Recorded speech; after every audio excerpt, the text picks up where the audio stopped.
serán válidos por usos y costumbres. Así lo establece una nueva reforma que busca proteger a los menores de edad. Aprobado por unanimidad, se reúne la mayoría calificada, senadora. En consecuencia, queda aprobado en lo general el proyecto de decreto. Asimismo, en lo particular, los artículos no reservados. El Senado de la República aprobó por unanimidad un proyecto de reforma constitucional que prohíbe los matrimonios infantiles en las comunidades indígenas del país. Esta iniciativa se suma a la aprobada en 2023, que castiga hasta con 22 años de prisión este tipo de uniones, pero agrega esta particularidad que quedaba exenta debido a los usos y costumbres de las comunidades rurales. Nuestro país ocupa uno de los primeros 8 lugares del mundo de matrimonio forzado infantil. No es un hecho que suceda aislado o que se dé solamente en algunas comunidades. No obedece a los usos y costumbres, es consecuencia de los abusos y del no reconocimiento en niñas, niños y adolescentes como sujetos de derechos, sino de una mirada patrimonialista en donde se comercia con sus vidas. La organización Save the Children reportó que hasta 2020 en México había más de 313,000 niñas, niños y adolescentes de 12 a 17 años casados o unidos en matrimonio. De esa cifra, el 76% eran niñas y adolescentes, es decir, 3 de cada 4 estaban casadas con hombres que además, como mínimo, eran 6 años mayores que ellas. Imagínense una niña de 12, 13 o 14 años casada con un sujeto de 30 o de 35 o más, porque así las casan. Imagínense su día, pero se los he dicho aquí, imagínense su noche. Es de dar terror, es de dar miedo, un miedo social que no se nos debe de olvidar. Según cifras de la Encuesta Nacional de Distribución Demográfica del INEGI, del total de matrimonios considerados infantiles, el 31% se concentra en 4 estados del país: Guerrero, Tabasco, Chiapas y Michoacán. También menciona que las principales causas del matrimonio infantil en México tienen raíces profundas en la sociedad, como la pobreza, educación, normas de género y presiones sociales. Se requiere desde un cambio cultural, que se acabe la impunidad, que se reconozcan las niñas, niños y adolescentes como sujetos de derecho y que todas y todos actuemos en consecuencia. La minuta aprobada se turnó a la Cámara de Diputados para los efectos constitucionales que corresponden. Telediario, Ciudad de México. Sobre este tema, agradecemos mucho que se enlace vía Zoom Juan Martín Pérez, él es coordinador de la organización Tejiendo Redes Infancia en América Latina y el Caribe. Juan, gracias por estos minutos. Ya hemos hablado del matrimonio infantil y sin duda alguna, pues hacía falta este tema de los usos y costumbres, porque al final, al menos en nuestro país, es justo donde más se da este tipo de matrimonios. Efectivamente, Liliana, gracias por la oportunidad. Hay que recordar que este debate respecto a justificar, le llamamos prácticas tradicionales nocivas como el matrimonio infantil, particularmente en pueblos originarios, se había sustentado tratando de justificar con ello la violación a sus derechos humanos. Aunque la propia Constitución mexicana deja muy claro el principio de pro persona, esta reforma constitucional en primera instancia es buena noticia porque precisa el detalle de que ningún uso y costumbre podría estar por encima de los derechos de niños y niñas, específicamente al interés superior de la niñez. Le corresponde ahora a la Cámara de Diputados continuar con la conversación, hacer los ajustes que amerite, porque Liliana y el público que nos escucha también lo tendrá presente.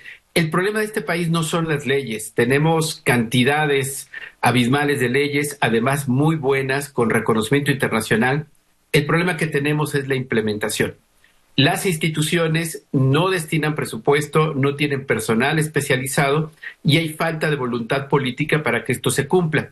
Me regreso brevemente a los matrimonios infantiles. Ya están prohibidos en nuestras leyes, pero es necesario reforzarlo incluso en la Constitución porque aunque hace un par de años están prohibidos, siguen sucediendo estos hechos. Las uniones tempranas y este es otro elemento muy importante, las uniones tempranas son esta reunión de niñas con personas adultas, hombres adultos, en una proporción, como ya explicaban, de 76% niñas con 24% niños, y claramente la diferencia de edad es entre 5 y 10 años con los hombres.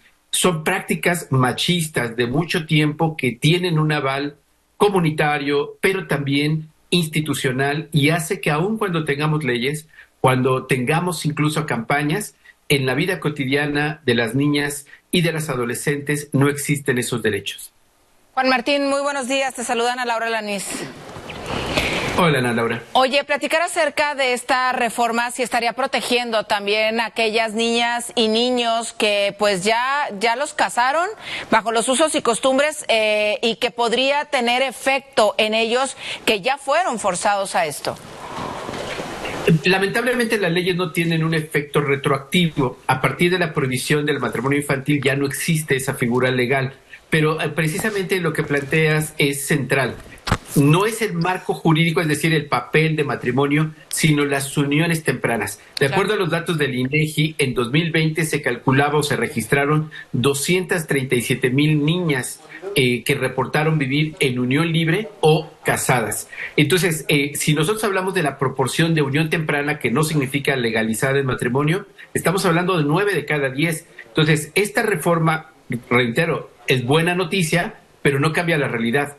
Las uniones tempranas seguirán porque hay factores, por un lado, culturales que se reconocen, segundo, económicos, de precariedad y de dinámicas económicas en estas comunidades, y tercera, la cultura machista que sustenta, normaliza estas expresiones de violencia. Así es que la tarea es enorme, el marco ayuda a establecer una política pública, pero creo que va a ser muy importante que estos espacios como el de ustedes sigan conversándolo, se siga hablando del público y sobre todo ayudemos a que las niñas y mujeres adolescentes puedan comenzar a decidir sobre su cuerpo, sobre su futuro, sobre su vida y que entiendan que una unión temprana, claramente el matrimonio no se podrá, no es el final ni tendría que ser el futuro para ellas, sino estudiar, hacer algo que les guste para que cuando decidan establecer una relación de pareja sea basada en la libertad y en sus deseos. Oye, Juan, este tema va muy acompañado de la maternidad infantil, ¿no? O sea, muchas mujeres siendo mamás, niñas cuidando niñas.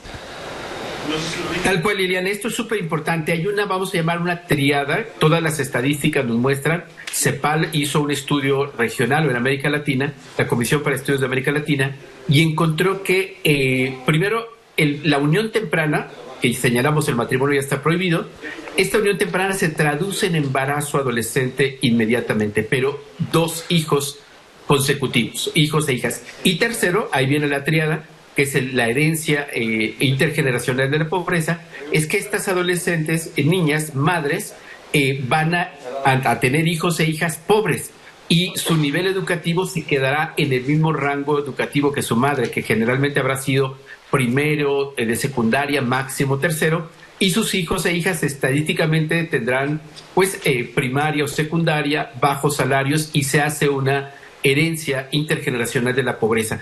Por eso es que prohibir el matrimonio, reducir las uniones tempranas, acompañar a las niñas en estas comunidades y obviamente a sus familias para el cambio cultural y la precariedad económica son las mejores inversiones que puede hacer nuestro país. ¿Qué tendría que hacerse en torno al tema de usos y costumbres? Porque estamos hablando de que los padres de familia son pues quienes hacen estas uniones pues forzadas con menores de edad. ¿Tendría que haber una legislación para que se pueda hacer algo pues y que se pueda castigar hasta los padres de familia, perdón, pero son los que hacen todo esto? Hay ya una reflexión internacional y tanto el Comité de Derechos del Niño de Naciones Unidas como el Comité para la Discriminación contra Mujeres, CEDAW, desarrollaron una observación general que son sugerencias a los estados en lo que llamaron prácticas tradicionales nocivas, donde están estas uniones tempranas y prácticas, digamos, culturales. Y hay 3 grandes mensajes. Las prácticas culturales no cambian con leyes. Cambian con el involucramiento de las propias comunidades en una reflexión del bien común para ellas y para sus hijos e hijas. las leyes también, las prácticas culturales cambian también empoderando a niñas y niños, haciéndoles partícipes de otras formas de ver el mundo. Y obviamente un tercer factor es que el marco normativo limite este tipo de prácticas. Ya tenemos un marco normativo, nos falta lo central: fortalecer la participación de las niñas y de las mujeres jóvenes, particularmente los pueblos originarios, y por supuesto involucrar a las comunidades.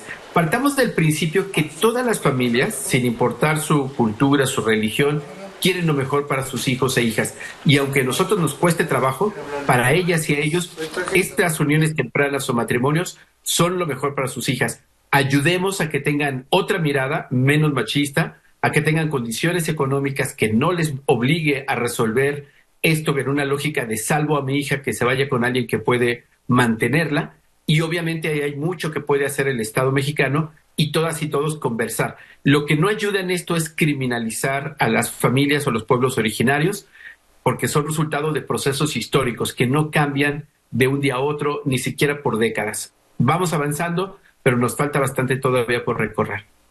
Bueno, y aquí lo principal es la protección de los derechos de los niños y niñas.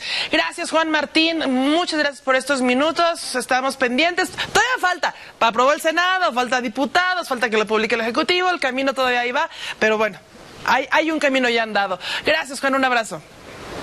Gracias. Muy buen día a ustedes. Hasta luego. Hasta luego.